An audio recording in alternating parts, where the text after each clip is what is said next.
importante também, hoje tem um novo entendimento. Ter propriedade não é ter condições de pagar a justiça. Então, mesmo você tendo herança, né, um ou dois imóveis de herança, daria para pedir justiça gratuita, porque o entendimento que a justiça gratuita é a falta de condições para arcar com a justiça. É uma tese muito forte nesse sentido. Mas, independente disso, vocês que vão optar se pede ou não pede, né, se quer tentar ou não. Por outro lado, ele vai contestar, acredito que ele vai contestar, fazer uma defesa, mas isso não quer dizer que vocês vão perder a ação de usucapião. Porque não é porque alguém alegou em usucapião, se defendeu, né, contestação, se habilitou como terceiro interessado, se ele não provar de fato que vocês não têm a posse exclusiva, a gestão exclusiva do imóvel, se não ficar bem claro isso, ele vai perder a defesa, né? Não vai atingir o objetivo que ele quer. E vocês vão conseguir ter sucesso na demanda através da procedência do pedido. Nossa,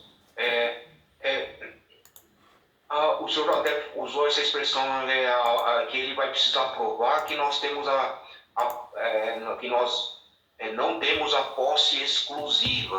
Desculpa novamente abordar esse ponto para que eu também, crie assim novamente essa esperança. Se ele conseguir demonstrar ao longo do processo então de usucapião que nós não temos a posse exclusiva, que ele também exercia essa posse, apesar dele não residir, mas ele vinha visitar a minha mãe, assim, lá esses elementos, será que vai tornar mais dificultoso a chance de conseguirmos obter êxito nessa ação, Júlio? Porque com certeza eu já estou prevendo que ele vai trazer esse tipo de alegação, né? Então que nós não exercíamos a posse exclusiva, ele sempre também, mesmo ele tendo ido morar em outro endereço, mas continuou frequentando. O fator importante, predominante, é que vocês moram no local, né? Isso é fácil de provar, é notório, testemunhas, né? Por mais que ele alegue, mas eu ajudo a pagar o IPTU. Isso é uma ajuda financeira, né? Muitas vezes não fica vinculado ao imóvel, né? Então, é difícil ele conseguir fazer uma conexão e falar, não, eu tenho a posse porque eu pago IPTU proporcional.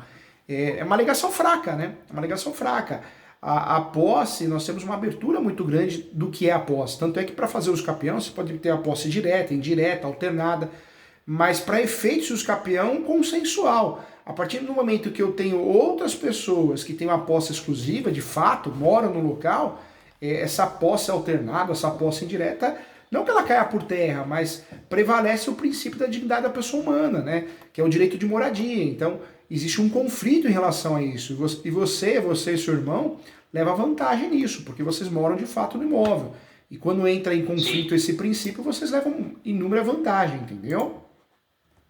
Sim. Eu acho que existe... nossa, muito obrigado. Novamente, o senhor ter me alertado também dessa possibilidade, né? E que... doutor Jesus, se o senhor me permitir, desculpa, não sei se é um ponto muito específico, né? Para que eu também fique também numa esperança, vamos dizer assim, ou até mesmo se isso realmente ela é um ponto assim, até mesmo impeditivo até de um êxito nessa possível ação rescisória. Então, desculpa estar abordando esse ponto, porque ao tomar contato então com essa súmula, então, 343, então, que fala que não cabe ação rescisória, então, por ofensa literal disposição de lei, quando a decisão recidenda se tiver baseado em texto legal de interpretação controvertida nos tribunais. Então, não sei, ao ler isso, pensei, será que a nossa situação aqui, onde há uma divergência de aplicação entre dois artigos de lei, apenas a Corte Especial entendeu na aplicação de um dos artigos, será que seria uma clara, vamos dizer assim, indicação dessa situação que a súmula 343 talvez tentou abordar, então, em que, apesar de estar havendo uma ofensa literal à disposição de lei, entendo que seria uma ofensa ao artigo 1314, então, que cada condomínio pode usar, né, o condomínio conforme sua destinação. Se a decisão se estiver baseada em texto legal, tem interpretação controvertida nos tribunais. Será que essa divergência de aplicação entre dois artigos de lei federal, será que ela vai, talvez, entrar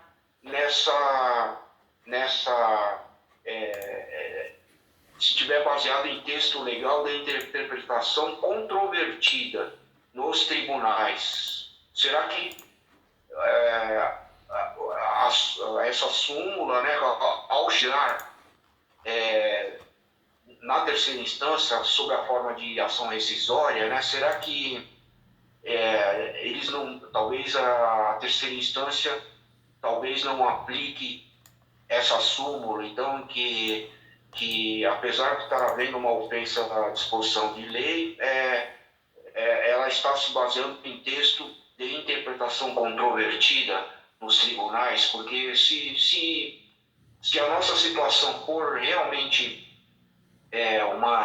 uma interpretação controvertida nos tribunais,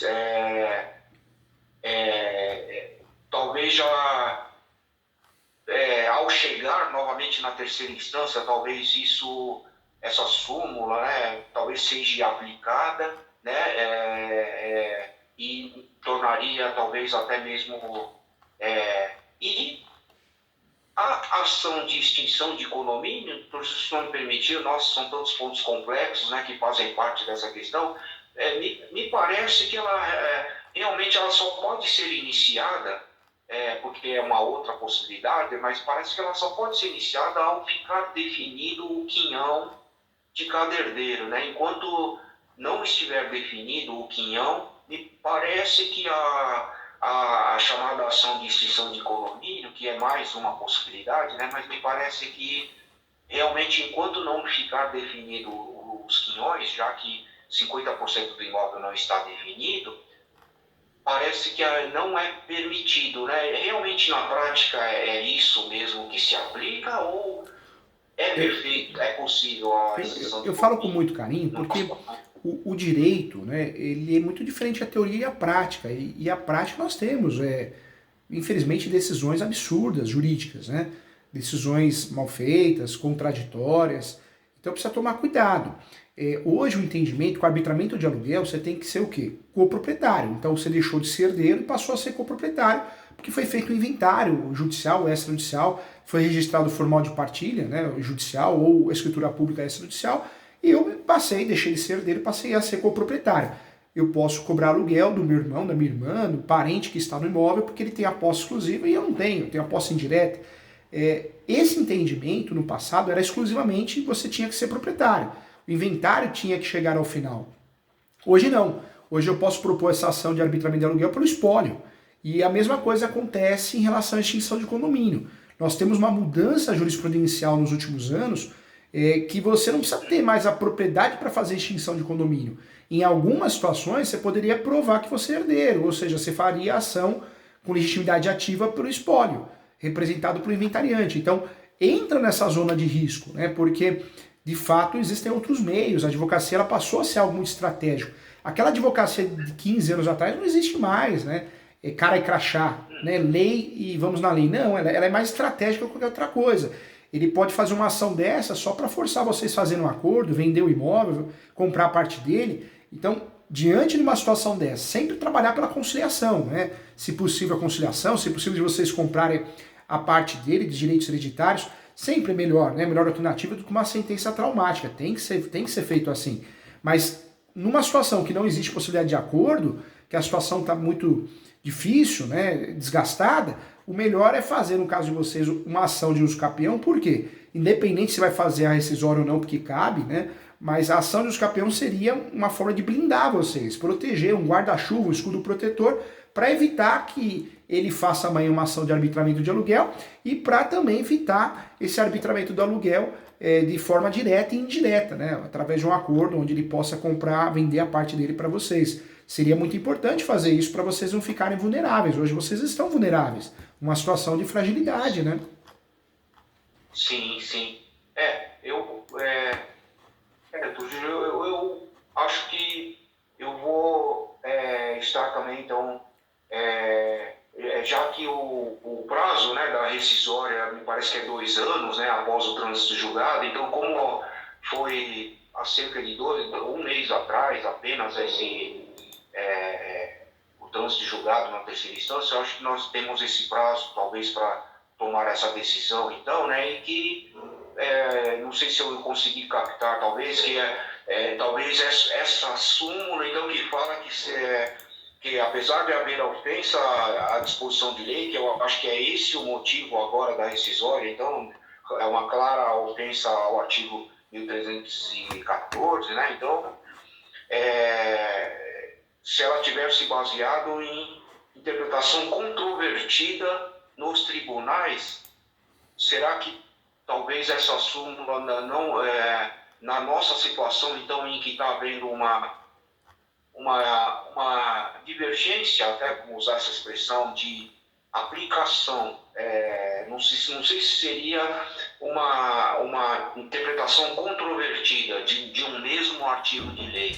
Talvez a nossa situação pelo que eu entendo, eu estou entendendo ao ver essa jurisprudência, seria uma aplicação de artigos de lei diferentes, né, que é o 1314 e 1319, né, eu acho que é isso. Então, não sei se seria uma interpretação controvertida. Por isso eu pego muito no pé dos nossos alunos, né? Eu falo que hoje você tem que ser especialista. Quem faz tudo não faz nada. Não dá para advogar no direito previdenciário, imobiliário, ou criminal, ou trabalhista, porque são ramos diferentes, com muito carinho. Se você deseja, né, o seu irmão, não pagar aluguel porque não acha justo, porque não precisa, pelos motivos que vocês têm. A gente não tem que julgar, porque cada história é uma história, né? A gente não tem que achar nada. Isso é comum na vida do ser humano. O único meio que vocês têm, de fato, para derrubar essa sentença e se proteger é a ação de usucapião. Conversa com o seu irmão direitinho, eu sei que tem questões que a gente precisa pensar, mas é o único meio que vocês têm de evitar. Além da rescisória, porque fazer somente a rescisória deixa o caso muito vulnerável para vocês. O risco de dar errado é grande, viu? Sim, nossa, que gratidão ao senhor esse alerta e que, nossa, para que eu também até crie uma esperança real mesmo, doutor Justo, se o senhor me permitir, nossa, eu sei que nós estamos já no tempo final da consulta e que, desculpa entrar nesse ponto que, nossa, eu já senti também até nos vídeos que eu já vi do senhor também, o senhor também, nossa, com muita propriedade falando desse tema da posse, né, da uso capião, em que o fato de nós residirmos num imóvel, porque eu acho que a nossa situação ela deve ocorrer em muitas famílias, né, em que um dos condôminos reside num imóvel vindo de herança, os outros condôminos não residem naquele imóvel. Esse fato cria um direito ao condômino que está residindo no imóvel em relação aos outros que não estão, porém eles não, vamos dizer assim, se desligaram, vamos dizer assim, totalmente do imóvel, né? Continuaram ajudando na administração ou assim vai, né? Desculpa estar retomando esse ponto, porque eu acho que isso me deixou assim com bastante esperança, né? E que o fato de nós residirmos no imóvel e esse condômino não residir, apesar de contribuir no pagamento de tributos, assim vai, gera uma situação real assim que existe uma grande chance de conseguirmos a chamada uso do capião, mesmo ele não tendo assim deixado, vamos dizer assim, né, de exercer a posse também no imóvel, apesar de não residir. Me desculpa, o senhor já me deu uma explicação, né, sobre esse ponto, porque isso realmente vai criar talvez uma situação, né, do júri de real, né, talvez de possibilidade, né? Na verdade, ele vai usar, ele pode usar em matéria de defesa, né? Essas alegações, eu ajudo no IPTU, ajudei pintar uma vez, ajudei a fazer manutenções, mas isso é matéria de defesa deles, né? Por outro lado, vocês têm a alegação forte que vocês têm a posse para moradia exclusiva, então não se pegue a isso não. Eu faria, gente, eu faria com muito carinho o uso capião, não por má fé ou qualquer outra coisa, mas já que ele não conversou no sentido de vender a parte dele para vocês, os direitos hereditários, ele não conversou com vocês no sentido, né, de um aluguel proporcional, já que ele foi para o lado judicial, o lado de uma ação, eu faria sim, faria porque é a forma mais adequada, mais correta para vocês se protegerem. Sim, o júri. Eu acho que eu até, se o senhor me permitir, nossa, o senhor me explicou então essa parte dos honorários, então, para as duas ações.